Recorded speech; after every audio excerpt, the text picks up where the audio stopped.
మోసగాడు వాడు ఎంతో మోసగాడు, దేవునికి మనకు శత్రువైన సాతానుడు. ఎందరినో మోసగిస్తూ ఉంటాడు, నమ్మించి నరకాగ్నికి పంపుతాడు.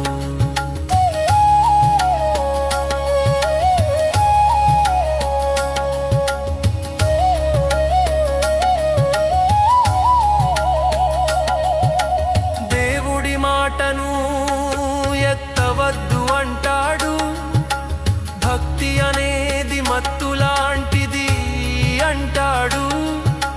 మనకు నచ్చింది అనుభవించమంటాడు, చివరికి నరకాగ్నికి పంపించి వేస్తాడు.